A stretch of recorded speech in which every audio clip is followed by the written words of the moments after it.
যেহেতু আমি রাজনীতিতেও নতুন এবং আমি এই সংসদ নির্বাচন প্রথমবারের মতো করছি, সেক্ষেত্রে আমি দাঁড়ে দাঁড়ে যাচ্ছি, মানুষের কাছে যাচ্ছি, আমি জনগণের জন্য কি করতে চাচ্ছি সেই কথা জনগণকে বলছি, জনগণকে আমি প্রতিশ্রুতি দিচ্ছি, জনগণকে আমার ট্রাক মার্কার বার্তা দিচ্ছি।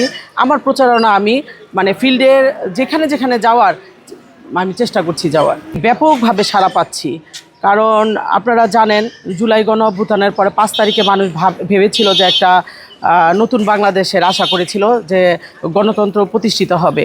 সেক্ষেত্রে দেখা গেছে যে আমার মনে হয় যে 5 তারিখের পরে 5ই আগস্টের পরে মানুষ ব্যাপকভাবে নির্যাতিত, এবং যারা ব্যবসা বাণিজ্য করে তাদের অবস্থা শোচনীয়।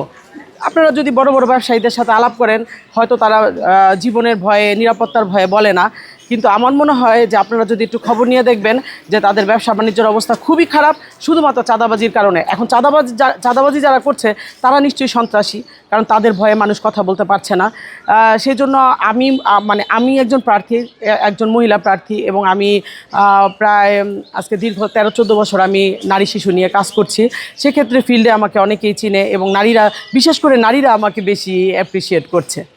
শঙ্কা অভিযোগ অবশ্যই আছে, আর আপনারা জানেন যে আমি একটুখানি প্রতিবাদী, যার কারণে অনেকে হয়তো আমাকে সামনাসামনি প্রতিহত করার চেষ্টা করে না, কিন্তু আমাদের যারা কর্মীরা আছে তারা আমাদের কাছে বলে, তাদেরকে অস্ত্র প্রদর্শনীয় করে। আর বিশেষ করে আমাদের প্রশাসন যারা আছে তারা আসলে 54 বছর তো প্রশাসন যারা চালিয়েছে তাদের অবস্থান জানেনি, আর বিগত 17 বছর ফ্যাসিবাদ সরকারের আমলে প্রশাসন যে অবস্থায় চলেছে বর্তমানে সেই অবস্থায় চলছে, এবং তারা যে কোনো একটা দলের প্রতি হেলে গেছে। আপনারা দেখেন যে আমি নির্বাচনে প্রচারণা, কিন্তু আমার সাথে সাধারণ মহিলারা আছে, আমার সাথে ক্যাডার জাতীয় কোনো লোকজন নাই, আমার কাছে কোনো অস্ত্রও নাই। তো পুলিশ দেখবেন যারা অবৈধ অস্ত্র নিয়ে ঘুরছে তাদেরই পাহারা দিচ্ছে, আমার কিন্তু কোনো খোঁজখবর তারা নিচ্ছে না। আমি চাইও না যে তারা আমাকে করুক, কি বলে এটা, যে তারা সারাক্ষণ আমার সাথে ঘুরুক, কিন্তু তারা তো খোঁজখবরটা রাখবে। বা আমি যেখানে একটা উঠান বৈঠক করছি সেখানে আসলে আমার নিরাপত্তাটা কতটুকু সেটুকু তো তারা দেখবে। তো সে ব্যাপারে একেবারেই উদাসীন। আমি আমার লাইসেন্সের জন্য আজকে আবেদন করেছি, প্রায় 1 সপ্তাহের উপরে হবে। এই টেবিল থেকে ওই টেবিল, ওই টেবিল থেকে ওই টেবিল, প্রশাসন এখনও ভালো হয় নাই। আসলে আমরা যদি এখনও বাঙালি জাতি যারা আছে, আমরা যদি এখনও আসলে মানুষ না হই, আমরা যদি সেই একটা প্রতীকের প্রতি যে আমরা ভালোবাসা দেখাই, তাহলে অবশ্যই এরকম প্রশাসনই আবার পরবর্তীতে তৈরি হবে।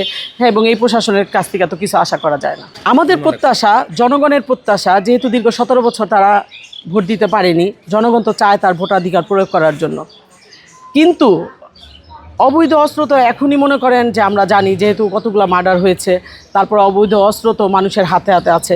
সেই অনুযায়ী তো আপনারা কি দেখেছেন দৃশ্যমান কোনো যে এরকম অস্ত্র উদ্ধার হয়েছে, হাতে গোনা 2-1টা ছাড়া? তাহলে অবৈধ অস্ত্র খেলা যেহেতু আছে, তো এই অস্ত্রগুলো তারা কিন্তু নির্বাচনের সময় অবশ্যই ব্যবহার করবে। আমি তো জনগণকে যে প্রতিশ্রুতি দিচ্ছি, যে প্রতিশ্রুতিটা দিচ্ছি সেটা হচ্ছে যতটুকু আমার সক্ষমতার মধ্যে আছে। যে প্রতিশ্রুতি আসলে আমি করতে পারবো না, সেই প্রতিশ্রুতি আমি জনগণকে দিচ্ছি না। আমি যতটুকু পারবো, যতটুকু আমার ক্ষমতার ভিতরে আছে ততটুকুই আমি দেই।